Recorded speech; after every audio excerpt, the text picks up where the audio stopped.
فلیستجیبوا لی ولیؤمنوا بی لعلہم یرشدون۔ اور جب میرے بندے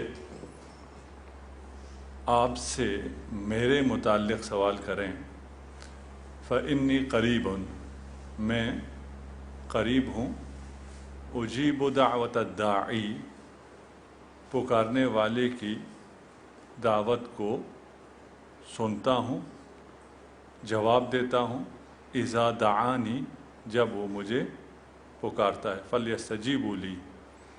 بس ان عباد کو چاہیے، ہمیں چاہیے کہ ہم اللہ کو پکاریں، انہیں چاہیے کہ مجھے پکاریں۔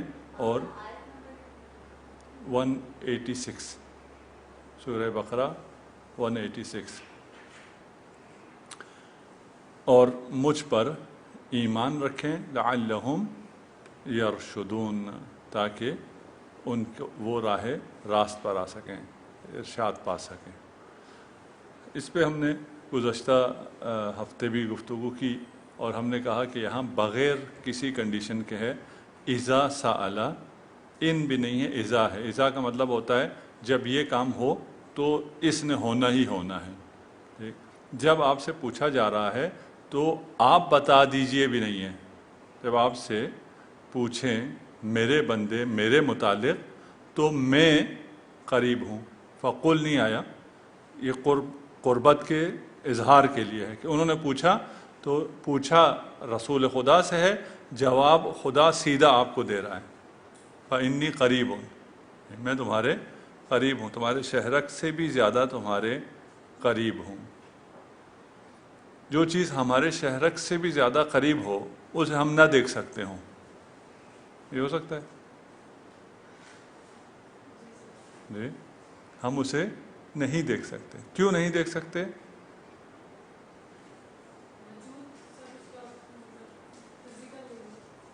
نہیں، فزیکل تو نہیں ہے، لیکن دیکھنے کے لیے فزیکل ضروری تو نہیں ہے نا۔ ہم صرف فزیکل چیزوں کو دیکھ سکتے ہیں، اگر یہ بات ہو جائے تو پھر ہے کہ بھئی کیونکہ اس کا وجود فزیکل نہیں ہے اس لیے۔ ٹھیک، ہم خدا کو جو نہیں دیکھ سکتے وہ خفا کی وجہ سے نہیں ہے کہ اللہ پوشیدہ ہے، وہ شدت ظہور کی وجہ سے ہے، وہ اتنا آشکار ہے کہ ہم اسے نہیں دیکھ سکتے۔ یہ بات واضح ہے، شاید ہم نے آپ سے کی بھی ہو پہلے۔ ٹھیک، ہم نے کبھی اپنے آپ کو بھی نہیں دیکھا ہے۔ اپنے آپ کو کیوں نہیں دیکھا ہے؟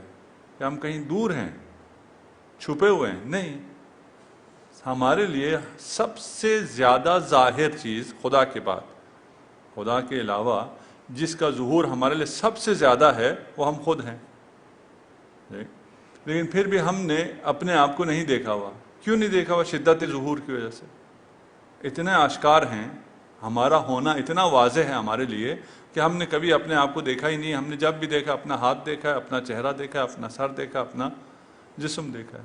یہ تو میرا جسم ہے نا، تو میں تو نہیں ہوں، یہ میرا ہاتھ ہے، میں کوئی اور چیز ہے، وہ روح ہے، وہ حقیقت ہے جس کو میں نے کبھی دیکھا ہی نہیں ہے۔ نہ دیکھنا اس کی علامت نہیں ہے کہ وہ چیز نہیں ہے یا دور ہے۔ فإنی قریب، میں تمہارے بہت زیادہ قریب ہوں، تو خود تم سے زیادہ تمہارے قریب ہوں۔ اجیب دعوت الداعی اذا دعانی، پکارنے والا پکارے میں جواب دیتا ہوں۔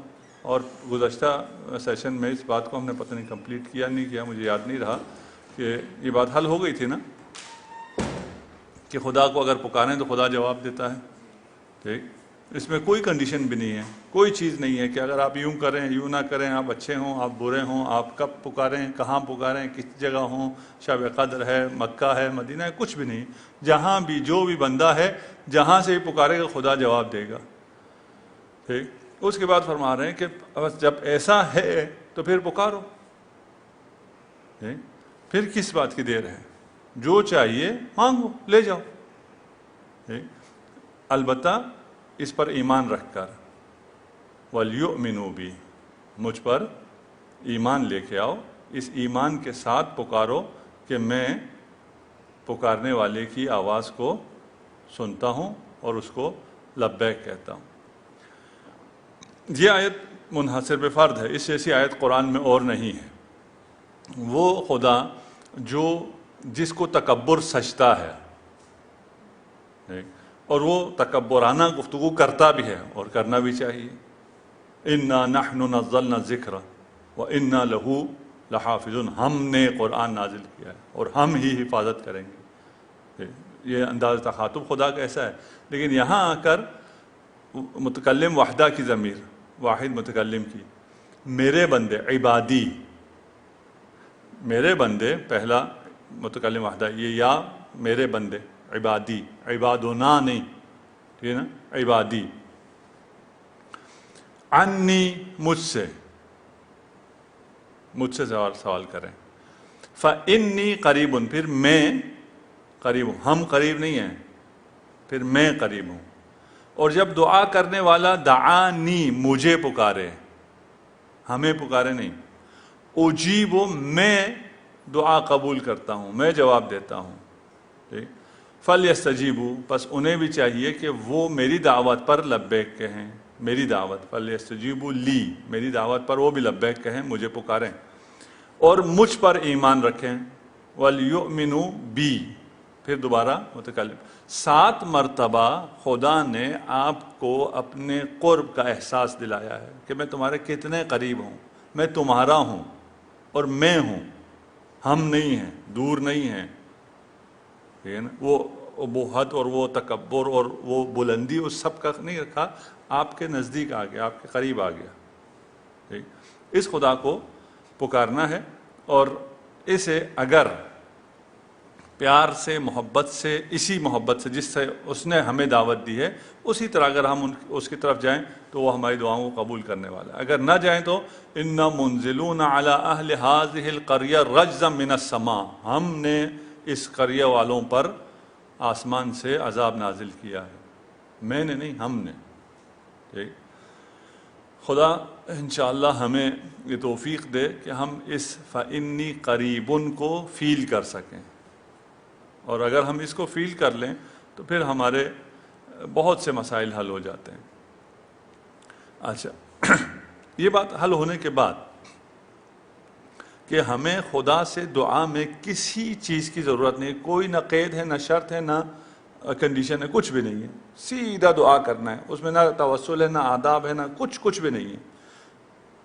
توسل اپنی جگہ ہے، آداب اپنی جگہ ہیں، شرائط اپنی جگہ ہیں، وہ سب اپنی جگہ ہے. لیکن اگر کوئی شخص پکارتا ہے تو وہ مومن نہیں ہے، کافر ہے، ڈوب رہا ہے کشتی میں، کافر ہے جس نے زندگی بھر خدا کا کبھی اقرار نہیں کیا، اس وقت وہ آ کر جب سب چیزوں سے جن کی وجہ سے وہ غافل تھا خدا سے، ان سے جب وہ کٹ جاتا ہے اور اسے موت سامنے نظر آتی ہے، وہ خدا کو پکارتا ہے، خدا جواب دیتا ہے نہیں دیتا؟ کوئی شک نہیں، اس نے پکارا ہے، خدا کی طرف سے جواب آئے گا. خدا سے مانگنے کا مطلب یہ ہے کہ اس کائنات پر حاکمیت اعلیٰ خدا کی ذات کو حاصل ہے. خدا کو پکارنے کا یہ مطلب ہے نا، اگر اسے ہم حاکم اعلیٰ مانتے ہیں کہ ہر چیز اس کے قبضے قدرت میں ہے، اس لیے ہم ہر چیز اس سے طلب کر رہے ہیں. یہ جو پکار رہا ہے کشتی میں، یہ اس بات تک پہنچ جاتا ہے پریکٹیکلی کہ بھائی اب کوئی اور چیز مجھے بچانے والی نہیں ہے، ایک ہی قوت ہے. اس پہ اگر آپ یہیں کشتی میں غرق ہونے سے پہلے اس نتیجے تک پہنچ جائیں، آپ کی آواز سنی جائے گی یا نہیں سنی جائے گی؟ جی، آپ کی آواز سنی جائے گی. اس عقیدے تک پہنچنا ہے. یہود کی طرح نہیں ہے کہ ہم کہیں خدا نے خلق کر دیا اور خلق کرنے کے بعد ابھی دنیا اپنے ایک سسٹم پہ چل رہی ہے، اب خدا کا بس بھی نعوذ باللہ نہیں چلتا. ٹھیک، کل یوم ہوا فی شان، اس کی کرشمہ سازی ہر روز ہے. ٹھیک، یہاں آپ کو ایک لفظ ہے بدا، شاید آپ نے سنا ہو، سنا ہے؟ جی، لفظ بدا. ٹھیک، بدا کا کیا مطلب ہے؟ مطلب یہ ہے کہ بھئی خدا نے ہماری موت لکھ دی تھی کہ مثلا آج کے دن ہم نکلیں گے یہاں سے تو اس شخص نے یہاں سے مر جانا، ادھر ایکسیڈنٹ ہو جائے گا. ٹھیک، یہاں ہم درس میں ہیں، آپ میں سے کسی نے دعا دی اور آپ کی دعا کی وجہ سے وہ تقدیر ٹل گئی. خدا کا حتمی فیصلہ تھا. خدا کا حتمی فیصلہ ٹل سکتا ہے؟ جی ٹل سکتا ہے. کیسے ٹلتا ہے؟ اسے بدا کہتے ہیں. اس کو آف کر دیں گے، اس پانی اے سی سے شاید ٹپک رہا ہے. چھت سے آ رہا ہے یا اے سی سے آ رہا ہے؟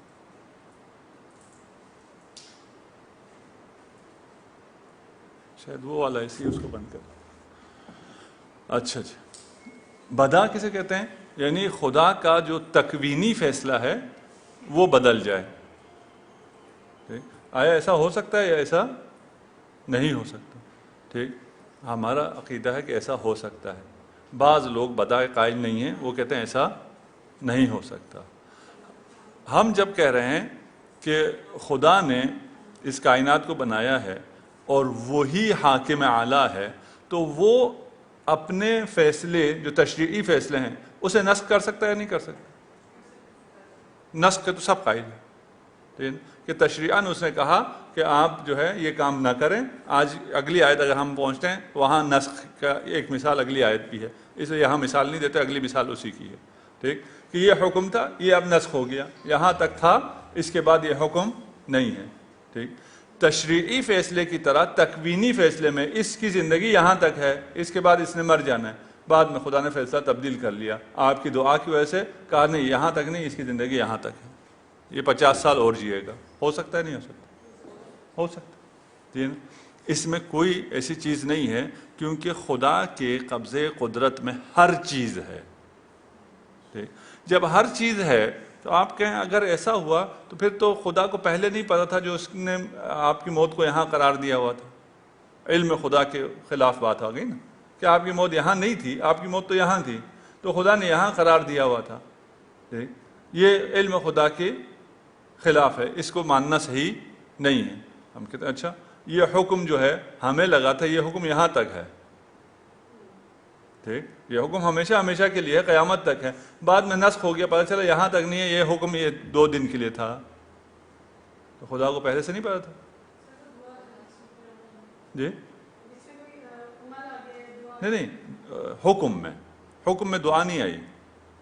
جو حکم نسخ ہوتا ہے نا, جہاں پر دعا تو ہو گیا تکوینیات میں, بدا میں ایک بدا ہے, ایک نسخ ہے. ہم نسخ کے بعد کیا کر رہے ہیں, ہم کہہ رہے ہیں مثلا ابھی جو بعد میں مثال آنے والی ہے کہ رمضان کے راتوں میں بھی نہیں کھایا جا سکتا تھا, ایک دفعہ سونے کے بعد آپ پھر کھانا نہیں کھا سکتے تھے. مسلمانوں سے شروع میں یہ کہا گیا کہ بھئی جب سونے سے پہلے تک جتنا کھا سکتے کھاؤ, ایک دفعہ سو گئے اس کے بعد پھر آپ نہیں کھا سکتے. یہ حکم مسلمان سمجھتے تھے کہ اب تک کے لیے ہے, قیامت تک کے لیے, جیسے سارے احکام قیامت تک کے لیے. ٹھیک, اس کے بعد کچھ 1 رمضان 2 رمضان کے بعد یہ حکم نسخ ہو گیا. ان کا خیال تھا آخر تک کے لیے ہے, اور اسی طرح بیان ہوا تھا یہ حکم آخر تک کے لیے. یہ حکم 1 سال کے لیے تھا, 1 سال کے بعد یہ حکم کیا ہو گیا, نسخ ہو گیا. ٹھیک, تو خدا کو نہیں پتا تھا کہ 1 سال کے لیے, شروع میں کیوں نہیں کہا 1 سال کے لیے ایسا کرو؟ جی خدا کے تو علم میں تھا. ٹھیک, تو جو اعتراض آپ بدا پہ کرتے ہیں وہی اعتراض سارے نسخ پہ ہیں. نسخ پہ آپ جواب دیتے ہیں, وہی جواب بدا میں بھی ہے. ٹھیک, یعنی ہمیں یہ لگا خدا نے بیان کیا اور ہمیں نہیں بتایا کہ یہ حکم کیا ہے, ٹیمپریری ہے. ٹھیک, وہاں یہ تھا کہ یہ تھا ٹیمپریری, ہمیں ایسے بتایا جیسے یہ آخر تک کے لیے. 1 سال کے بعد ہمیں پتہ چلا یہ ٹیمپریری تھا, یہ چلا گیا. خدا کے علم میں تو شروع سے تھا. بات واضح ہے؟ جی مشکل تو نہیں ہوگی؟ اچھا, دوسرا کیا ہے, آپ کی موت, آپ کی نہیں کہیں میری کہیں, ٹھیک ہے نا, میری موت یہاں ہے. یہ تو خدا کے علم میں تھا نا کہ یہاں نہیں ہے, یہاں ہے. ٹھیک, لیکن لکھ دیا تھا کہ اس کی موت یہاں ہے, لیکن خدا کو پتا ہے اس کی موت یہاں ہے, لیکن فلان نے دعا کرنی ہے, اور اس کی دعا کی وجہ سے یہ موت یہاں سے اٹھ کر یہاں چلی جائے گی. اس خدا کو سب پہلے سے ہی پتا ہے, یہ نہیں کہ پتہ نہیں ہے, خدا جاہل نہیں ہے. ٹھیک, لیکن کنڈیشنل ہے, اگر دعا نہ کرو یہاں مرے گا, اگر دعا کرو ادھر جا کے مرے گا. دعا کرے گا یا نہیں کرے گا کوئی وہی پتا ہے. لیکن ہماری نسبت کیا ہے, اگر اس نے یہ دعا نہ کی ہوتی تو یہ یہاں آج مر جاتا. اس نے دعا کی, اس وجہ سے یہ یہاں سے موت اٹھ کر یہاں چلی گئی. بدا سمجھ لیا آپ نے انشاءاللہ. ٹھیک, اور امام جعفر صادق علیہ السلام فرماتے ہیں الدعاء يرد القضاء المبرم بعدما ابرم ابراما. دعا تقدیر کو بدل دیتی ہے اس کے بعد جب تقدیر کا فیصلہ بالکل فیصلہ کن مرحلے میں داخل ہو چکا ہوتا ہے، آپ کی تقدیر لکھی گئی کہ یہاں آپ کے لیے یہ حادثہ ہونا ہے اور وہ حتمی بھی ہو گیا، اس کے بعد کسی نے آ کے دعا کر لی آپ کے لیے، یا آپ نے خود دعا کر لی، متوجہ ہو گئے خدا کی طرف، وہ آپ کے وہ جو ہے قضا تقدیر آپ کی بدل جائے گی۔ لا يرد القضاء الا الدعاء ولا يزيد في العمر الا البر۔ تقدیر کو صرف دعا بدل سکتی ہے، عمر کو صرف نیکی طولانی کر سکتی ہے۔ اگر طولانی عمر چاہیے تو پھر نیکی کرنی پڑے گی، میک اپ نہیں کرنا پڑے گا۔ ہم سمجھتے ہیں، دھوکہ دیتے ہیں نا کہ ہماری عمر تو طولانی نہیں ہوگی جب تک رہیں تھوڑا سا جوان نظر آئیں۔ بھائی جب تک رہو جوان رہو اور بہت زیادہ رہو، نیکیاں کرو۔ ہاں،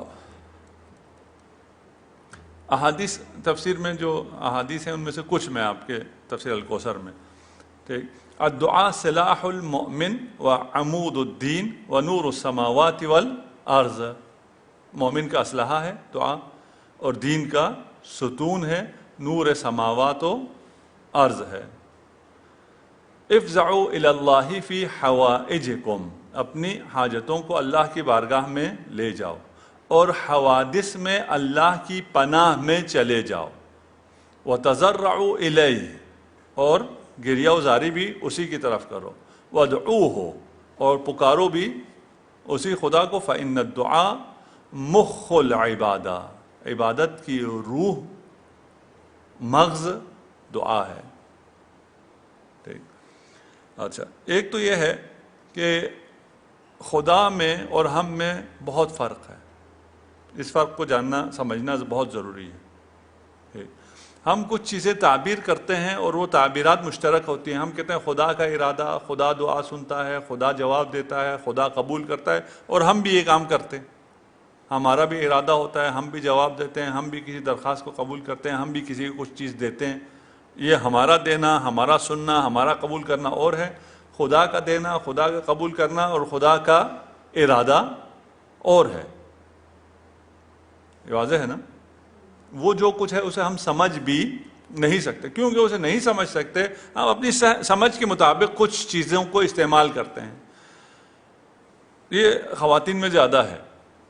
ہمارا خیال ہوتا ہے جیسے ہم ایک دوسرے سے مانگتے ہیں تو ہم ایسا مانگیں کہ وہ دے سکے، اس کو گراں بھی نہ گزرے، اس سے کم مانگیں یا اس سے بڑی چیزیں مانگیں۔ چھوٹی چھوٹی چیزیں ہم کہیں ہم اس میں آپ کو زحمت نہیں دیتے، وہ تو ہم خود ہی حل کر لیں گے، یا تھوڑا بہت برداشت کر لیں گے، آپ ہمارے بڑے مسائل حل کر لیں۔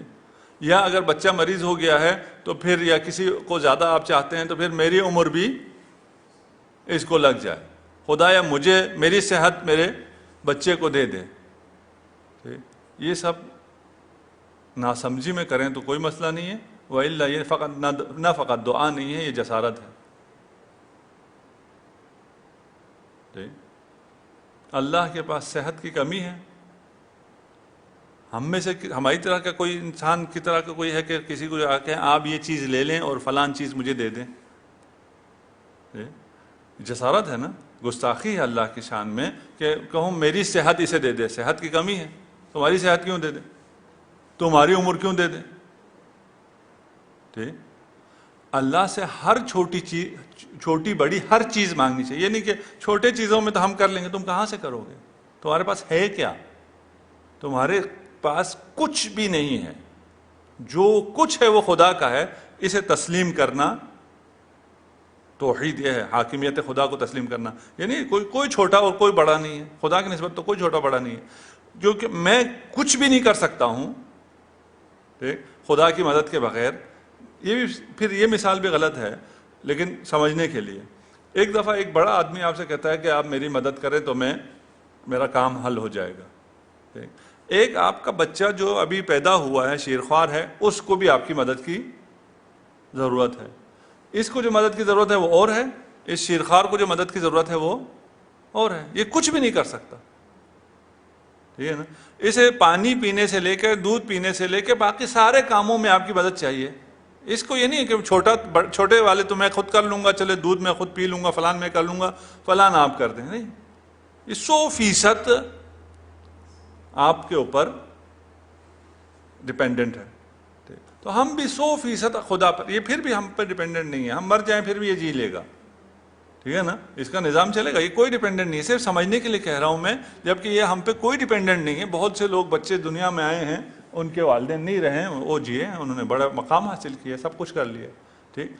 ہمارے لیے کوئی ایسی چیز نہیں ہے کہ ہم یہ چھوٹے کام تو خدایا ہم خود کر لیں گے، نہیں، کہاں سے کرو گے؟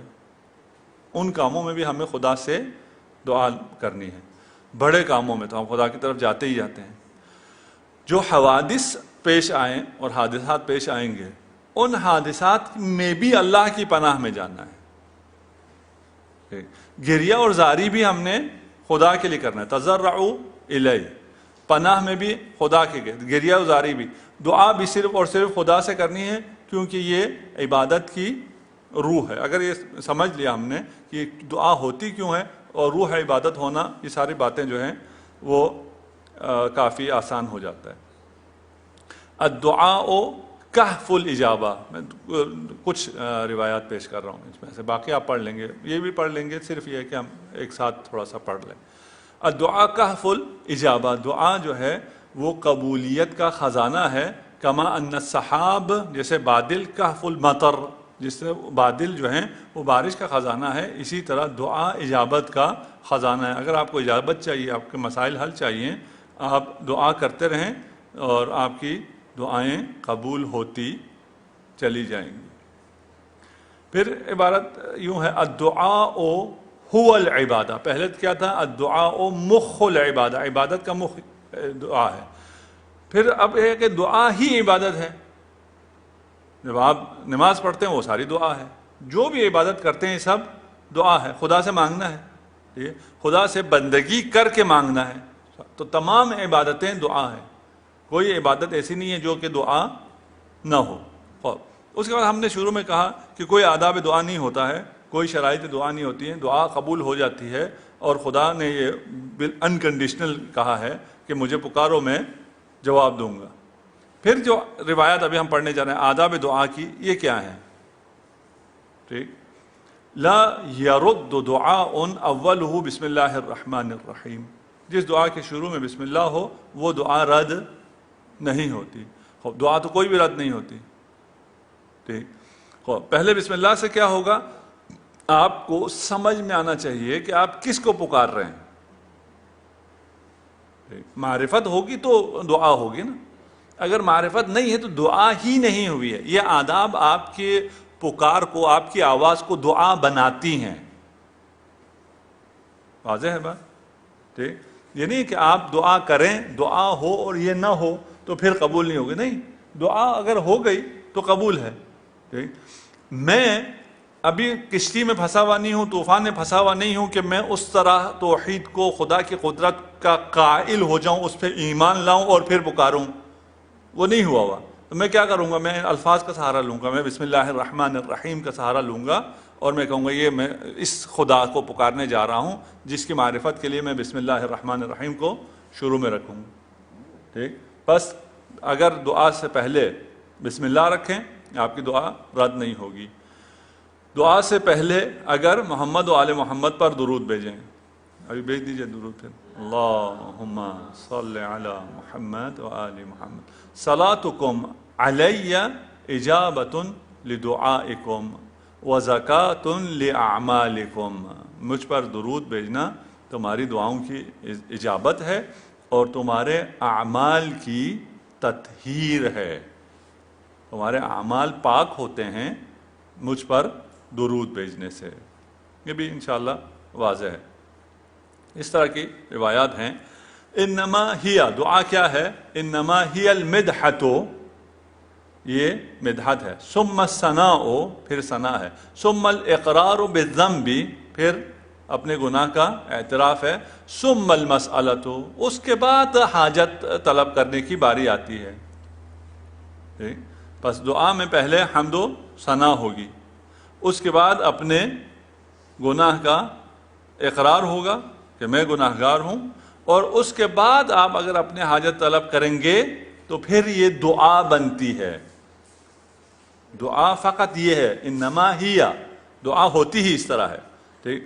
اب اس میں ثنا کا اقرار آپ الفاظ کے ذریعے کر رہے ہوں، قلباً نہ کر رہے ہوں، الحمدللہ کہہ رہے ہوں لیکن صرف ایک لقلقۂ لسانی ہو، گناہ کا اقرار نہ کر رہے ہوں، ابھی گناہ کے تکرار کا ارادہ بھی ہو، پھر خدا سے طلب کریں تو یہ دعا ہی نہیں ہے. آپ نے خدا کو خدا مانا ہی نہیں ہے. ٹھیک. ہم جو کشتی کی مثال بار بار دے رہے ہیں، کشتی کی مثال میں یہ ساری چیزیں ہو جاتی ہیں قلباً. ہو سکتا ہے اس کو زبان پہ لانا نہ آتا ہو کیونکہ وہ مومن ہی نہیں ہے، مسلمان ہی نہیں ہے، یہ ساری چیزیں وہ زبان پہ کیسے الحمدللہ کہنا ہی اس کو نہ آتا ہو، لیکن اس کی جو حالت ہے وہ یہ ہے کہ وہ اللہ کی کبریائی کا ادراک کرتا ہے، اپنے حقارت کا احساس کرتا ہے، اپنے تمام گناہوں کو اقرار کرتا ہے اور پھر کہتا ہے تو ہی بچانے والا ہے، آج تک میں تیرے پاس نہیں آیا، میرا یہ گناہ کوئی کم گناہ ہے، ٹھیک ہے، اب میں آ گیا ہوں تیرے پاس، اب مجھے بچا. خدا اس کو بچا دیتا ہے. ٹھیک.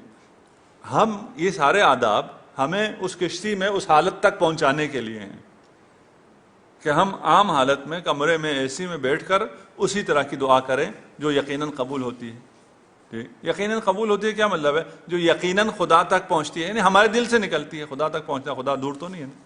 جو یقیناً ہمارے دل سے نکلتی ہے. ہمارے دل سے کب نکلے گی؟ جب مدحت ہوگی، ثنا ہوگی، اقرار ہوگا اور اس کے بعد جو ہم نے چیز مانگنی ہے وہ ہوگی. ہمارے لیے اس لیے بھی مسئلہ نہیں ہے، اہل بیت کی دعاؤں میں یہ ساری چیزیں ترتیب سے سجا کے مرتب کر کے آپ کو دی گئی ہیں کہ یہ اس طرح فلاں چیز اس طرح مانگو، فلاں چیز اس طرح مانگو، فلاں چیز اس طرح مانگو. صحیفہ سجادیہ خود ایک خزانہ ہے، ہمارے پاس ہونی چاہیے اور ہمیں اس کو بار بار پڑھنا چاہیے. اور ان دعاؤں کے لیے جس دعا کے لیے ہم وہ کر رہے ہیں وہاں سارے آداب موجود ہیں، سارے طریقے موجود ہیں. اغتنم الدعاء عند الرقۃ فإنها رحمہ. جب رقت طاری ہو جائے تب دعا کرو، اس لیے کہ رقت کا طاری ہونا رحمت ہے اور یہ رحمت آپ کو فرش عزا پر آج کل حاصل ہے الحمدللہ. اس کے بعد ایک جو ہے اجتماعی دعا کا ہے. اوقات بھی ہیں دعا کی، ٹھیک ہے نا، کہ آپ فجر کے وقت دعا کریں، نماز وتر کے بعد دعا کریں، فلان کے وقت دعا کریں، یا اوقات بھی ہیں. ان اوقات کا جتنے بھی اوقات ہیں اس کا یہ مطلب یا اماکن ہے، اس کا مطلب یہ نہیں ہوتا کہ خدا اس وقت میں آپ سے زیادہ قریب ہے یا اس جگہ آپ سے زیادہ قریب ہے. ٹھیک ہے. مسئلہ یہ ہوتا ہے کہ آپ کب اپنے باقی گناہوں سے یا حالات سے یا زمین سے کب منقطع ہوتے ہیں. آپ جب کعبہ کے قریب پہنچتے ہیں اور آپ کی نگاہ کعبہ پہ پڑتی ہے تو آپ باقی سب چیزیں بھول جاتے ہیں. آپ خدا کے قریب، یعنی آپ قریب، خدا تو آپ کے قریب ہے، آپ دور گئے ہوئے ہیں. اور یہ قرب و بعد مکانی نہیں ہے، ٹھیک ہے نا. مکانی قرب و بعد مثلا اگر یہ اس کے قریب ہے تو یہ اس کے بھی قریب ہے. یہ تو نہیں ہو سکتا نا کہ یہ اس کے قریب ہو اور یہ اس سے دور ہو. یہ مکان کا قرب و بعد یہ ہے. خدا کا قریب ہونا مکانی نہیں ہے، وہ لامکان ہے. جب مکانی نہیں ہے تو یہ تو ہو سکتا ہے کہ وہ مجھ سے قریب ہو، میرے شہرک سے بھی زیادہ قریب ہو، میں اس سے بہت زیادہ دور ہو جاؤں. ٹھیک. خوب اس کے لیے اس حالت میں جانے کے لیے کچھ اوقات رکھے ہوئے ہیں کہ ان اوقات میں آپ قریب ہو جاتے ہیں. مثلا فجر کے وقت، سحر کے وقت، ٹھیک، جب ساری دنیا سو رہی ہے اس وقت اگر آپ اٹھتے ہیں تو پھر آپ کو باقی چیزوں کا کچھ بھی نہیں ہے. آپ کو صرف اور صرف جو لوگ دنیا میں بھی کامیابی حاصل کرتے ہیں ان لوگوں کا بھی آج کل یہ کہنا ہے کہ 4 بجے صبح اٹھنا چاہیے، جس کو نہ نماز کا کوئی مزہ ہے، نہ تلاوت کی کوئی چاشنی اس کو پتہ ہے، کچھ بھی پتہ نہیں ہے. 4 بجے اٹھ کے جم جانا ہے، اپنے آپ کو اور تھکانا ہے. ٹھیک. وہ بھی کہتے ہیں 4 بجے اٹھنا چاہیے. ہمارے پاس جب نماز بھی ہے، تلاوت بھی ہے، زیارت بھی ہے، دعائیں بھی ہیں، یہ سب کچھ ہے اور ہم نہ اٹھیں اس وقت. ٹھیک. یہ ممکن نہیں ہے کہ ہم اس وقت سوتے رہیں، اور ماننے والے ہم ان 14 کے ہوں جن کو کبھی بھی سورج نے سوتے ہوئے نہیں دیکھا. 14 کے 14 اس طرح ہے. ٹھیک. خوب اب جب ہم اس طرح نہیں ہوئے تو ہم کیا کریں؟ ہم فجر کے وقت کریں، ہم مکہ جا کے کریں، ہم مدینہ جا کے دعا کریں، ہم کربلا جا کے دعا کریں. وہ بھی نہیں ہو سکتا. آپ مل کے اجتماعی دعا کرو. اجتماعی دعا کرنے سے کیا ہوگا؟ ایک دوسرے سے انرجی لے رہے ہوں گے. ٹھیک. مثلا ہم ایک کام کرنا چاہتے ہیں، اکیلے کرنا چاہیں وہ اکیلے نہیں کر سکتے. پھر کیا کریں؟ سب مل کے کر لیں. ایک پڑھنا چاہتے ہیں، اکیلے اکیلے بیٹھ کے ہم قرآن نہیں پڑھ سکتے، سب مل کے بیٹھ کے پڑھ رہے ہیں، اس لیے کہ اگر مل کے بیٹھتے ہیں تو پڑھا جاتا ہے، ایک دوسرے سے ہمیں انرجی ملتی ہے۔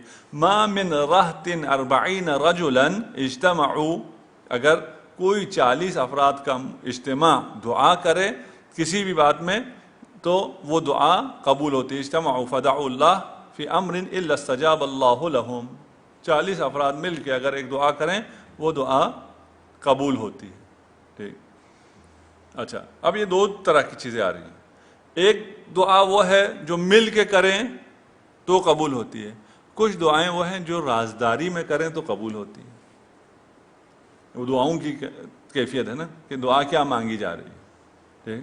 اگر اپنے کسی گناہوں کا اقرار کر کے دعا کرنا ہے اس کو رازداری میں ہونا چاہیے، ٹھیک۔ ہمارا اور باقی ادیان کا فرق یہی ہے، وہ کہتے ہیں آؤ اور اپنا گناہ سناؤ تو تمہاری گناہ معاف ہو جائیں گے، ٹھیک۔ ہمارا یہ ہے کہ نہیں، کسی کو بھی گناہ نہیں بتانا، رازداری، اور اس رازداری میں اگر آپ نے گناہ کو چھپایا، روایت ہے اگر کوئی شخص ندامت کی وجہ سے اپنے گناہ چھپاتا ہے اس کے گناہ اسی ندامت کی وجہ سے معاف کر دیے جاتے ہیں۔ توبہ کی ضرورت نہیں، یہی توبہ ہے کہ وہ نادم ہے اور وہ چاہتا ہے کہ یہ افشا نہ ہو، نہ پھیلے۔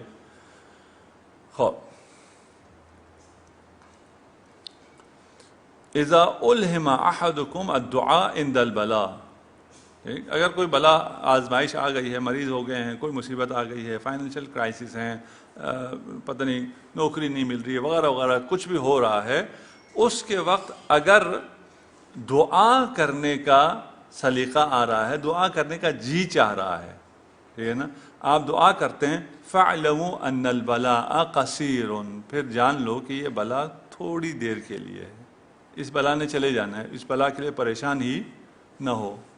شرط کیا ہے؟ دعا کرنے کا جی چاہ رہا ہو، ٹھیک۔ یہ نہ ہو کہ آپ کہیں جی یہ کیا مصیبت آ گئی، کسی اور پہ نہیں آنی تھی، صرف میں رہ گیا تھا، مجھ پہ پہلے بھی یہ ہوا تھا، ابھی بھی یہ ہوا، یہ دعا نہیں ہے، ٹھیک۔ مصیبت آ گئی ہے، دعا کا جی چاہ رہا ہے تو بس ریلیکس ہو جاؤ، اب آپ کی یہ مصیبت ختم ہو گئی۔ اور یہ جو دعا کا جی چاہنا، میرا اتنا عرصے سے دعا پہ جی نہیں آ رہا تھا، اب دعا پہ جی آ گیا، تو اس مصیبت سے بڑی نعمت تو میرے لیے کوئی بھی نہیں، کہ میں جس راستے پہ جانا چاہیے تھا اس راستے پہ نہیں جا رہا تھا، بھٹکا ہوا تھا، پتہ نہیں کہاں جا رہا تھا، اور اپنے حساب سے بڑا خوش تھا میں منزل کی طرف جا رہا ہوں، ٹھیک۔ یہ مجھے واپس راستے پہ لے آیا ہے، اور واپس راستے پہ لا کے مجھے خدا کے قریب کر دیا، خدا میری بات سن رہا ہے، میں خدا سے گفتگو کر رہا ہوں، تو بلا تو ٹل گئی، بلا تو پھر رہی ہی نہیں، رہ گئی ظاہری طور پہ، وہ بلا بھی ٹل جائے گی۔ اغتنموا الدعاء عند 4، 4 جگہ پر دعا کو غنیمت جانو۔ عند قراءۃ القرآن، جب قرآن کی تلاوت ہو رہی ہو تب دعا کریں۔ عند الاذان، آذان کے وقت۔ عند نزول الغیث، جب بارش ہو رہی ہو، آج کل بارش بھی ہو رہی ہے۔ اور عند التقاء الصفین للشہادہ، جب 2 صفیں، دشمن آپ کے سامنے صف آ رہا ہو اور شہادت کے لیے 2 صفیں تیار ہوں، اس وقت جو دعا کی جاتی ہے وہ دعا قبول ہوتی ہے۔ باقی روایات کافی ہیں، توسل کی روایات بھی ہیں، وہ بھی آپ لوگ انشاءاللہ پڑھ لیں گے، یا ایک روایت پڑھ کے جائیں، توسل کو بھی ہم نہ چھوڑیں۔ توسل میں روایت ہے انی کنت اسمع ابا عبد اللہ اکثر ما یلح به فی دعائی علی اللہ بحق الخمسہ، کہ یہ راوی کہتا ہے کہ میں نے امام جعفر صادق علیہ السلام کو بہت زیادہ دیکھا کہ بحق خمسہ، بحق پنجتن وہ دعائیں کرتے تھے، دعا میں توسل کرتے تھے، ٹھیک۔ یہ اصول کافی میں روایت ہے، اور بھی روایت ہے، اس میں ہمیں اس کی ضرورت نہیں ہے۔ ہمیں جس کی زیادہ ضرورت ہے وہ یہ ہے کہ ہم دعا تو کرتے ہیں، عمل نہیں کرتے۔ یا ابا ذر مثل الذی یدعو بغیر عمل کمثل الذی یرمی بغیر وتر، عمل کے بغیر دعا کرنے والے کی مثال ایسی ہے جو تیر کے بغیر کمان چلا رہا ہو، یا کمان کے بغیر تیر چلا رہا ہو۔ کمان کے بغیر جو تیر چلائے گا اس کا کیا ہوگا؟ وہ ہدف پہ لگے گا؟ کچھ بھی نہیں ہوگا۔ عمل کے بغیر دعا کا بھی کوئی اثر نہیں ہے۔ اللہ نے ہمیں عقل دی ہے، سب کچھ دیا ہے. آپ یہ موبائل یہاں پڑا ہوا ہے, آپ خدا سے دعا کرتے رہیں یہ موبائل میری جیب میں آ جائے. بھائی آپ کو خدا نے یہ عقل کس نے دی ہے؟ خدا نے دی ہے. یہ انرجی کس نے دی ہے؟ خدا نے دی ہے. تو یہ کرو تو صحیح, کوشش تو کرو, عمل تو کرو. ٹھیک, اس کے بعد اگر کوئی چھیننا چاہتا ہو تو وہ نہیں چھین سکے گا. دعا یہ ہے نا. ٹھیک, اگر آپ عمل نہ کریں اور دعا کرتے رہیں کچھ بھی حاصل نہیں ہوگا. خدا نے دیا ہوا ہے. دعا کا کیا مطلب ہوتا ہے؟ خدا یہ طاقت دے کہ میں یہ کام کر سکوں. جو طاقت دی ہوئی وہ میں یوٹیلائز نہیں کر رہا, میں کہہ رہا ہوں اس سے مزید اور طاقت دے. خدا اور مزید طاقت دے بھی دے تو پھر کیا ہوگا؟ پھر بھی کچھ بھی نہیں ہوگا, کیونکہ میں کام کرنے والا تو ہوں نہیں. ٹھیک, میں خدا مجھے زیارت کی توفیق دے, میں نے کربلا جانا. اچھا جی, کر کیا رہے ہو؟ پاسپورٹ بنایا؟ نہیں. کسی کاروان کا پتہ کیا؟ نہیں. ٹھیک, کچھ بھی نہیں کیا, صبح شام دعا کر رہے ہیں ہمیں زیارت نصیب ہو.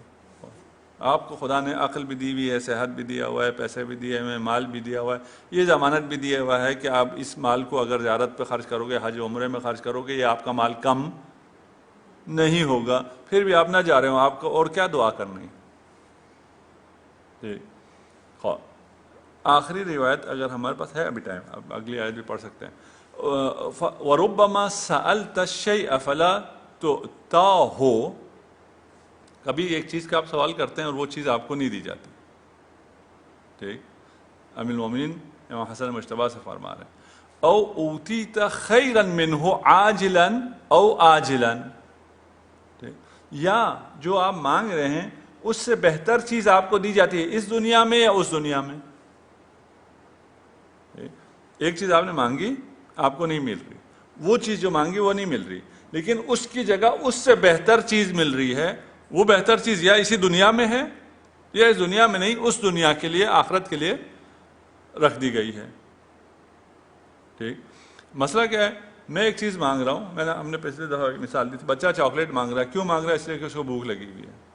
ٹھیک, ماں کہتی ہے یہ اچھا موقع ہے, یہ آج اس کو بھوک لگی ہے, اس کو چاکلیٹ نہ دو, اس کو کھانا دو, ہیلدی فوڈس دو. ٹھیک, اس کو دے دیا, بچہ ابھی تک رو رہا ہے, میں نے چاکلیٹ مانگا تھا مجھے نہیں ملا. ہماری مثال بھی اسی طرح. ٹھیک, ہم جس چیز کی وجہ سے مانگ رہے ہوتے ہیں وہ چیز اس سے بہتر چیز مل جاتی ہے, ہم اسی میں رہتے ہیں. ہم خدا سے مانگ رہے تھے ابھی تک نہیں ملا. ٹھیک, او صرف عنک لما هو خیر لک. ٹھیک, یا یہ چیز آپ جو آپ چیز مانگ رہے ہیں وہ آپ کے لیے اچھی چیز ہی نہیں ہے, اس لیے آپ کو نہیں دی جاتی. کیوں؟ اس لیے کہ فَلَرُبَّ أَمْرٍ طَلَبْتَهُ, بہت سی چیزیں آپ ایسی طلب کرتے ہیں جس میں آپ کے دین کی ہلاکت ہے, آپ کو علم اس میں اس کا علم نہیں ہے. اگر آپ کو دیا جاتا تو آپ کے لیے اس میں ہلاکت تھا, اس لیے آپ کو وہ چیز نہیں دی جا رہی. نہ دینے میں لطف ہے, کرم ہے, احسان ہے, نہ دینے میں دعا کی قبولیت ہے. صحیح ہے یا نہیں؟ جی نہیں, اللہ چاہتا ہے کہ آپ مانگ کے لیں. ٹھیک ہے نا. ابھی ہم نے کچھ روایتیں جو چھوڑی ان میں یہ روایت بھی تھی, باقی لوگ اگر آپ اس کے در پہ زیادہ جائیں تو اسے برا لگتا ہے. خدا کے در پہ آپ جتنا زیادہ جائیں اتنا اسے اچھا لگتا ہے. خدا چاہتا ہے آپ مانگ کے لو, آپ سے کہا ہے جو مانگو میں دے دوں گا. ٹھیک ہے, نہیں مانگیں گے تو نہیں دے گا. ٹھیک, اس درمیان میں جو اچھی چیزیں مانگے وہ دے گا نا. اسی طرح ہے نا, اگر آپ اپنے نقصان کی کوئی چیز مانگ رہے ہیں اور وہ نہ دے تو یہ آپ کی دعا کی قبولیت ہے. کیوں؟ آپ یہ کیوں مانگ رہے تھے؟ تاکہ آپ کو فائدہ ہو. آپ اپنے نقصان کے لیے تو نہیں مانگ رہے تھے نا. ٹھیک, مثلا آپ کے مجھے فلاں کالج میں ایڈمیشن چاہیے اور آپ صبح شام دعا کر رہے ہیں. کیوں ایڈمیشن آپ کو کیوں چاہیے تھا؟ تو آپ کو اپنا کیریئر کامیاب کرنا ہے, آپ نے فلان کرنا ہے. فرض کر لیں, ایسی میں مثال کے طور پہ کر رہا ہوں, خدا کے علم میں ہے کہ یہ کالج جو ہے یہ ختم ہو جائے گا, اس کو بین کر دے گا اگلے سال. ٹھیک, آپ کو اس میں ایڈمیشن نہیں ملتا. ٹھیک, آپ کو کسی اور جگہ ایڈمیشن ملتا ہے, آپ ابھی رو رہے ہیں, پیٹ رہے ہیں کہ میں نے جو دعا کی تھی وہ نہیں ہوا. ٹھیک, آپ کو جو ایڈمیشن نہیں ملا وہ در حقیقت آپ کی دعا قبول ہوئی ہے, کیونکہ الٹیمیٹ گول آپ کا کیا تھا؟ آپ کا کیریئر ٹھیک ہو. اس کالج سے تو کوئی کام نہیں تھا آپ کو. ٹھیک ہے، وہ آپ کے یہاں پہنچنے سے زیادہ بہتر ہو گیا، اگر وہاں جاتے تو نہ ہوتا. ٹھیک ہے، خدا نے آپ کی یہ دعا قبول نہیں کی، اور قبول نہ کرنا آپ کی دعا قبول کرنا ہے، کیونکہ آپ کو پتہ نہیں ہے، خدا کو پتہ ہے کہ آپ کی مصلحت کہاں ہے. خدا کی مصلحت نہیں، آپ کی مصلحت کہاں ہے. جہاں آپ کی مصلحت ہو وہ چیز آپ کو دے دیتا ہے، جو آپ کے اپنا جو اصل ارادہ ہے، جو آپ کی خیر صلاح ہے، وہ آپ کو دے دیتا ہے. دے گا مانگنے پہ. دیکھیں، بغیر مانگے بھی دیتا ہے اور مانگنے سے بھی دیتا ہے. روایت میں ہے کہ خدا کی رحمت کے 100 جز ہیں، ان 100 جز میں سے ایک جز اس نے لوگوں کو دیا ہوا ہے. 100 جز میں سے جو ملا ہوا ہے، جس کا ہم شمار بھی نہیں کر سکتے ہیں، وہ ایک جز ہے. باقی جو 99 جز ہیں وہ اس نے رسالت مآب کو اور ان کے اہل بیت کو دیا ہے. اس سے ترشح کر کے نکل کے ہم تک پہنچتا ہے. ہم تک جتنا بھی خیر پہنچتا ہے، جتنی بھی رحمت پہنچتی ہے، اس رحمت رحمانیہ کے علاوہ جو سب کو ملی ہے. باقی جو مسلمانوں کو جتنی رحمت ملی ہے وہ رسالت مآب کے ذریعے ملی ہے نا. اسی طرح ہے نا، وہ 100 کی 100 رسالت مآب کو ملی. وہ اگر آپ مانگیں گے تو آپ کو ملے گی، اگر نہیں مانگیں گے تو نہیں ملے گی. مانگنا خود عبادت ہے، جیسے ہی آپ نے مانگا آپ کو مل گیا. اب ہو سکتا ہے آپ جو چیز مانگ رہے ہیں وہ چیز اس شکل میں نہیں ملی، اس سے بہتر چیز مل گئی، پھر بھی آپ کو مل گئی. آپ جو چیز مانگ رہے ہیں اور جس راستے مانگ رہے ہیں وہ راستہ غلط ہو، اس راستے سے نہیں کسی اور راستے سے مل گئی، پھر بھی آپ کو مل گئی نا. ٹھیک ہے، یہ ممکن نہیں ہے کہ آپ مانگیں اور آپ کو نہ ملے. نہ ملنے کی وجہ یہ ہوتی ہے جس کے پاس جس سے مانگ رہے ہیں اس کے پاس نہ ہو تو وہ اسی لیے نہیں دے سکتا نا. ٹھیک ہے، ہم بہت سے لوگ ہم سے بھی قرض مانگنے آ جاتے ہیں، ہمارے اپنے پاس خرچے چلانے کے لیے نہیں، ہم کہاں سے قرض دیں گے. ٹھیک، وہ غلط جگہ آ گئے. کسی ایسی جگہ پہ جائیں جہاں جس کے پاس نہ ہو. نعوذ باللہ، خدا کے پاس تو کوئی کمی نہیں. ٹھیک، بہت ہو لیکن اگر دینے سے کم ہو جاتا ہو اس کا. ہمارے پاس اپنے مہینے کا خرچ ہوتا ہے، کوئی مانگنے کے لیے آئے، اگر میں اس کو دے دوں تو میرا گھر نہیں چلتا تو میں نہیں دوں گا، کیونکہ دینے سے میرا کم ہوتا ہے. خدا کا دینے سے کم بھی نہیں ہوتا، اس کے خزانے قدرت میں کسی چیز کی کمی نہیں. کچھ لوگ ہیں ان کا کم بھی نہیں ہوتا، اتنا ان کے پاس مال ہوتا ہے کہ وہ جتنا خود بھی خرچ کر سکتے ہیں کریں، جتنا دے سکتے ہیں دیں، پھر بھی کم نہیں ہوتا، لیکن وہ بخیل ہوتے ہیں، کنجوس ہوتے ہیں، دے ہی نہیں سکتے، اس کے باوجود نہیں دے سکتے. ٹھیک، خدا بخیل نعوذ باللہ نہیں ہے. ٹھیک، پھر وہ کیوں نہیں دے گا؟ صرف ایک صورت رہ جاتی ہے کہ اس میں آپ کی مصلحت نہ ہو، آپ کا نقصان ہو. آپ کو نقصان ہو تو وہ نہیں دے گا، آپ کو اس سے بہتر کوئی فائدے کی چیز دے دے گا. ٹھیک، اچھا جی.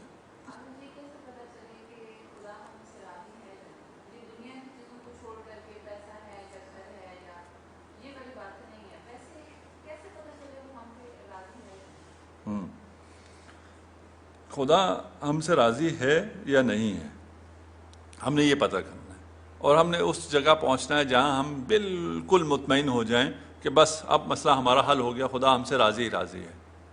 یہی چاہ رہے نا. ٹھیک ہے، یہ ہو نہیں سکتا. کیوں؟ اس لیے کہ خدا نے ہمیں خوف اور رجا کے درمیان رکھا ہے. ہمیں دونوں چاہیے. ٹھیک، ہم رجا محض بھی نہیں چاہیے، ہمیں خوف محض بھی نہیں چاہیے. ٹھیک، ہمارے جو اعمال ہیں ان کو اگر دیکھیں تو خدا ہم سے راضی ہو ہی نہیں سکتا، ممکن ہی نہیں. ہم نے کیا کر لیا جو خدا راضی ہو جائے؟ ٹھیک، خوف. رجا کیا ہے؟ خدا اتنا رحمان اور رحیم ہے، اس کی رحمت ہر چیز سے زیادہ وسیع ہے. میرا گناہ تو کچھ بھی نہیں ہے، اس کی رحمت کے سامنے امید آ جاتی ہے، رجا آ جاتی ہے. ٹھیک، تو میں نے ہمیشہ خوف اور رجا کے درمیان رہنا ہے. اگر میں خوف اور رجا میں رہتا ہوں، اس سے مجھے اذیت نہیں ہونی چاہیے. مجھے کبھی خوف کیوں آ گیا؟ مجھے اس اسٹیٹ میں جانا ہے جہاں مجھے خوف آئے ہی نہیں. یہ خوف آنا بھی رجا ہی ہے، امید ہی ہے. کس سے خوف آتا ہے؟ اس سے جو بخش دے گا نا. اور کیوں خوف آتا ہے؟ اپنے اعمال کی وجہ سے آتا ہے، اس کی طرف سے نہیں آتا. اور اپنا عمل جتنا آپ اچھا کرتے جائیں گے اتنا خوف میں اضافہ ہوتا جائے گا. یہ بھی ہو سکتا ہے نہیں؟ اچھا عمل، میں تو اچھا عمل اس لیے زیادہ اچھا کرتا جا رہا ہوں کہ میرا خوف کم ہو. یہ تو جتنا میں اچھا عمل زیادہ کرتا جا رہا ہوں اتنا میرا خوف بڑھ رہا ہے. کیوں؟ ہم جیسے جو لوگ ہیں، عام لوگ، وہ کس چیز سے ڈرتے ہیں؟ معصیت سے ڈرتے ہیں. معصیت پہ کہ یہ میں نے کیونکہ گناہ کر لیا اس لیے مجھے خوف. جو ابرار ہیں وہ اپنی عبادتوں میں ڈرتے ہیں. یہ جو نماز میں نے پڑھی ہے، جس کو باقی دنیا دیکھ کے تو عش کر اٹھے، پتہ نہیں کیسی نماز پڑھ رہا ہے، گریہ کر رہا ہے، کام پر رہا ہے، فلان کر رہا ہے، لیکن اللہ کے جب حضور و پیش کرتا ہے تو وہ خوف کرتا ہے کہ یہ نماز کہاں لائق ہے خدا کے. استغفر اللہ، وہ حق عبودیت ادا نہیں ہوئی.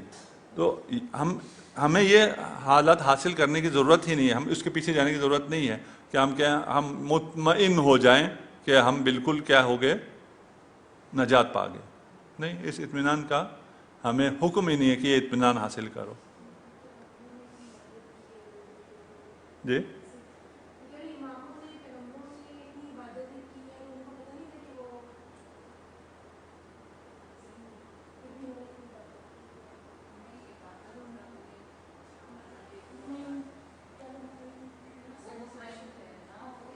نہیں، مطمئن ہونا الگ ہے. آپ سب بھی مطمئن ہیں، سارے مومنین مطمئن ہیں.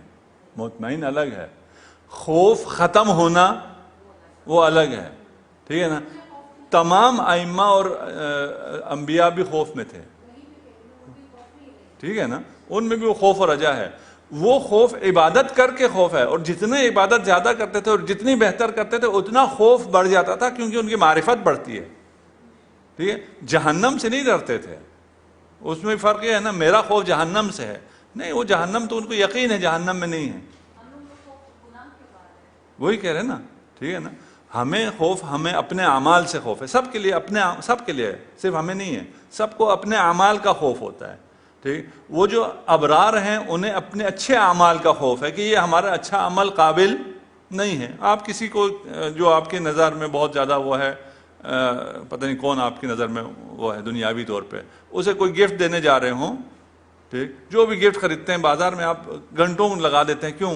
آپ کو خوف آ رہا ہوتا ہے نہیں یہ بھی اس کے لائق نہیں ہوا، یہ بھی اسے پسند شاید نہ آئے. ٹھیک؟ تو یہ خوف یہ تو نہیں ہو رہا کہ میں اس کے پیسے چرا رہا ہوں. نہیں، میں تو اس کو دے رہا ہوں. دیتے ہوئے بھی آپ کے دل میں خوف ہوتا ہے. ٹھیک؟ اسی لیے آپ بہت زیادہ احتیاط سے وہ جا کے چیز گفٹ کو خریدتے ہیں. ٹھیک؟ وہ خوف اور ہے، ہمارا خوف اور ہے. ٹھیک؟ ایک چور کا خوف اور ہے، ایک جو احسان کر رہا ہے یا کسی کی عبادت کر رہا ہے اس کا خوف اور ہے.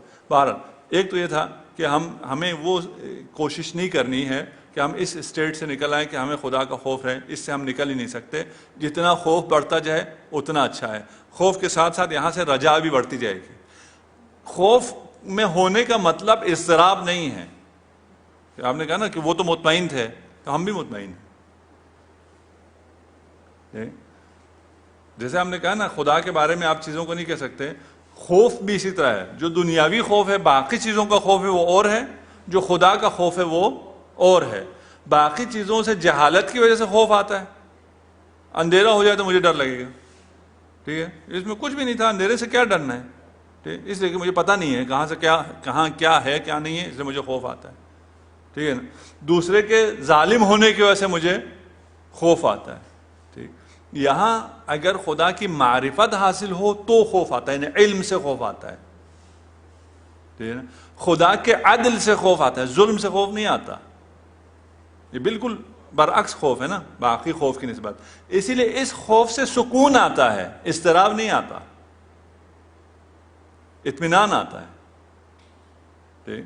خوف ہے، خوف ختم نہیں ہوگا لیکن اضطراب نہیں ہے.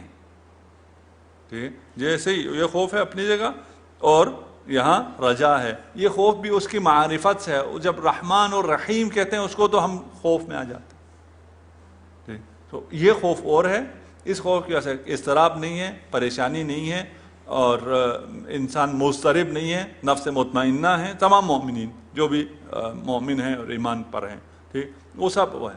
رہ گیا دنیا میں ہمیں کیسے پتہ چلے کہ اگر ہمیں صحت ملی ہے تو ہم خدا ہم سے راضی ہے، اگر ہمیں گھر ملا ہوا ہے، کاروبار ملا ہوا ہے، روزگار صحیح ملا ہوا ہے اور ہم ٹھیک ہیں تو خدا ہم سے راضی ہے؟ آیا یہ علامتیں ہیں؟ ٹھیک. اور جب مریضی آنا شروع ہو جائے، مشکلات آنا شروع ہو جائے، تو آیا یہ اس بات کی علامت ہے کہ خدا ہم سے ناراض ہے؟ ٹھیک. آیا یہ علامتیں ہیں یا نہیں ہیں؟ ہمارے ہاں معمولاً یہ سمجھا جاتا ہے اگر کوئی نعمتوں میں ہے، آسانیوں میں ہے تو خدا اس سے راضی ہے، اگر کوئی مشکلات میں ہے، مصائب میں ہے تو خدا اس سے ناراضی ہے. ٹھیک ہے نا. جبکہ ہے یہ اس کے بالکل الٹا.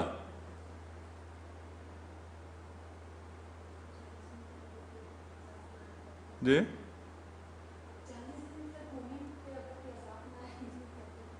ہاں ٹھیک. ابھی ہم تو 40 سال سے محفوظ ہیں تو ہمیں زیادہ سوچنا پڑے گا. ٹھیک. ایک کلمہ ہے اس کو پھر کبھی وہ کریں گے، استدراج. ٹھیک ہے نا. کہ آپ کو یہ جو نعمتیں ملی ہوئی ہیں یہ استدراجن تو نہیں ملی ہوئی، یعنی خدا نے آپ کو ڈھیل تو نہیں دے دی ہے، چھوڑ دیا ہو اپنے حال پہ. اگر ڈھیل دے دیں تو وہ آپ کو دنیا کی ساری نعمتیں دے دے گا، آپ کو کوئی مریضی بھی نہیں دے گا، کوئی آزمائش بھی نہیں دے گا، سب کچھ چھوڑ دے گا بالکل. اس کے نتیجے میں آپ کو کیا ہے، آپ ویل آف ہو گئے. ویل آف ہونا پھر خدا کی رحمت ہونے کے برابر نہیں ہے. اس کا مطلب یہ بھی نہیں ہے کہ ویل آف نہیں ہونا چاہیے. ایک شخص امام کے پاس آیا اور کہا مجھے 40 دن کیا 40 سال ہو گئے مثلا کوئی مصیبت نہیں آتی، جس چیز میں ہاتھ ڈالتا ہوں وہی جو ہے سونا اگلنا شروع کر دیتی ہے، میرا کاروبار ہی بہت اچھا ہے، میرے بچے ہی بہت اچھے ہیں، مجھے صحت بھی میری بہت اچھی ہے. یہ کہیں استدراج تو نہیں ہے؟ خدا نے مجھے ڈیل تو نہیں دے دی ہے؟ تو خود اس نے امام نے فرمایا، اس سے پوچھا کہ خدا کا شکر ادا کرتے ہو یا نہیں کرتے؟ کہتا کرتا ہوں. خدا کی حمد کرتے ہوئے ہر نعمت پہ؟ کہتا کرتا ہوں. کہا پھر فرمایا نہیں ہے، پھر استدراج نہیں ہے، جاؤ مزے کرو. ٹھیک ہے نا. یہ نہیں ہے. مرض اگر آتا ہے تو یہ مرض جو ہے وہ بھی نعمت ہے. ٹھیک. صحیفہ سجادیہ کی 15ویں دعا میں نے کئی دفعہ شاید آپ لوگوں سے کہا ہو. ٹھیک. وہ پڑھیں، وہاں سے آپ کو سمجھ میں آ جائے گا کہ یہ مرض صحت سے بڑھ کر نعمت ہے. صحت سے بہت زیادہ بڑھ کر یہی مرض نعمت ہے، اور اس مرض میں آپ کو جو کچھ ملتا ہے وہ پھر وہ دعا پڑھیے. ابھی ہم واپس آ جائیں ادھر، یہ ٹائم ختم ہو گیا، 2 بجے تک، ابھی 8 منٹ ہے. اسی طرح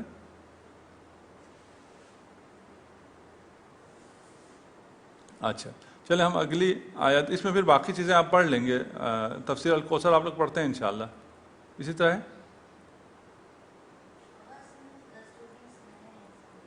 سارے نئے ہیں تو سارے اب سے پڑھنا شروع کر دیں. ٹھیک. سب ہاں سب کو ہم یہ بتا دیں، ہم یہ جو پڑھ رہے ہیں یہ ہم تفسیر الکوثر سے پڑھ رہے ہیں. ٹھیک. اس میں جی اچھا ہمیں تو بھی نہیں پتہ چلے گا. ٹھیک. اچھا ایک تفسیر الکوثر سے پڑھ رہے ہیں. تفسیر الکوثر کتاب بھی موجود ہے اور اس کی ویب سائٹ پہ بھی موجود ہے، آپ کے موبائل پہ اس کی ایپ بھی ہے. ٹھیک.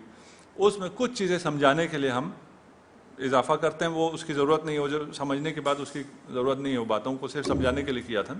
ٹھیک. تو باقی روایات اور متن اصل چیز یہی ہے، احادیث ہیں، قرآن ہے. اس قرآن کو جو احادیث نے سمجھایا ہے وہ آپ کو یہاں سے مل جائیں گی. درمیان میں کچھ گفتگو کے درمیان کچھ احادیث جو ہم نے جو یہاں نہیں ہیں وہ پیش کیے ہیں، وہ بھی سمجھانے کے لیے تھا. لیکن اتنے احادیث جتنے ہم یہاں موجود ہیں اس کو اگر ہم یاد کر لیں تو یہ بہت ہے. احل لکم اللیلۃ الصیام الرفث الی نسائکم، ہم نے کہا تھا جو اس کی مثال ہے نسخ کی وہ یہ والی آیت ہے کہ حلال قرار دیا گیا ہے تمہارے لیے لیلۃ الصیام، صیام کی راتوں میں، رمضان کی راتوں میں، الرفث الی نسائکم، تم اپنے عورتوں کے پاس جا سکتے ہو. جو پہلے ہم نے کہا کہ نہیں تھا، یعنی شروع میں جب تشریح ہوا تو رمضان کا پورا مہینہ جو ہے ممنوع تھا الرفث الی نسائکم. یہاں آ کر وہ حکم تبدیل ہو گیا، نسخ ہو گیا. اب کہا کہ صیام لیلۃ الصیام میں الرفث الی نسائکم جائز ہو گیا. احل ہن لباس لکم وانتم لباس لہن، وہ تمہارے لباس ہیں اور تم ان کے لباس ہو، یعنی نساء ہن پہلے خواتین کو رکھا ہے، خواتین مردوں کا لباس ہیں اور مرد خواتین کے لباس ہیں۔ علم اللہ انکم کنتم تختانون انفسکم، خدا کو معلوم تھا کہ تم خیانت کر رہے ہو، اپنے ساتھ خیانت کر رہے ہو، فتاب علیکم وعفا عنکم، تو خدا نے تمہارے توبہ کو قبول تم پر عنایت کیا، فتاب علیکم، اس سے توبہ تو نہیں کیا ان لوگوں نے، ٹھیک، ان پر عنایت کر لی اور عفا عنکم، ان سے درگزر فرمایا۔ یعنی یہاں جب رات میں نہ سونا تھا اور رمضان کے راتوں میں بھی نساء سے دور رہنا تھا، لیکن لوگ اس حکم کی خلاف ورزی کر رہے تھے، اس خلاف ورزی پر خدا نے عنایت کی، درگزر فرمایا اور کہا نہیں اب آپ کے لیے یہ حرام نہیں ہے، ٹھیک۔ دوسرا ہن لباس لکم، خواتین جو ہیں بیویاں اپنے ازواج کے لیے، شوہروں کے لیے لباس ہیں اور یہ بھی ان کے لیے لباس ہے، ٹھیک۔ یہاں اگر اس کو پڑھیں تو مرد اور عورت کو دونوں کو برابر کا سٹیٹس دیا ہے، یہ اس کا لباس ہے، یہ اس کا لباس ہے۔ اس برابر کے سٹیٹس میں بھی خواتین کو پہلے رکھا ہے، ہن لباس لکم، کہ اس لباس ہونے میں وہ تم سے آگے ہیں، وہ تمہارا لباس ہے، تم ان کا لباس ہو۔ لباس کیا ہوتا ہے؟ لباس ایک دوسرے، لباس زینت ہے، تو میاں بیوی کو ایک دوسرے کے لیے زینت ہونا چاہیے۔ لباس پردہ پوشی کرتا ہے، عیب چھپاتا ہے، تو میاں بیوی کو بھی ایک دوسرے کے عیب چھپانے چاہیے، ایک دوسرے کے عیب کا اعلان نہیں کرنا چاہیے، ٹھیک۔ لباس حفاظت کرتا ہے، دھوپ سے، بارش سے، گرمی سے، باقی چیزوں سے حفاظت کرتا ہے، اغیار کی نظروں سے فلاں حفاظت کرتا ہے۔ میاں بیوی کو بھی ایک دوسرے کی حفاظت کرنی چاہیے، ٹھیک۔ اور شوہر تو حفاظت کرتا ہے بیوی کی، جو پروٹیکشن دیتا ہے، بیوی کیسے حفاظت کرے شوہر کی؟ اس کو گناہوں سے بچانا بیوی کا کام ہے، ٹھیک۔ آپ کو ظاہری مادی پروٹیکشن، اس کی پروٹیکشن بہت حقیر ہے، وہ اس کا کام ہے، لیکن اسے گناہوں سے بچانا ہے دو طرفہ، لیکن اس میں تھوڑا سا جو ڈومیننٹ پہلو بیان کر رہے ہیں، ٹھیک، اسے گناہوں سے بچانا بیوی کا کام ہے۔ اور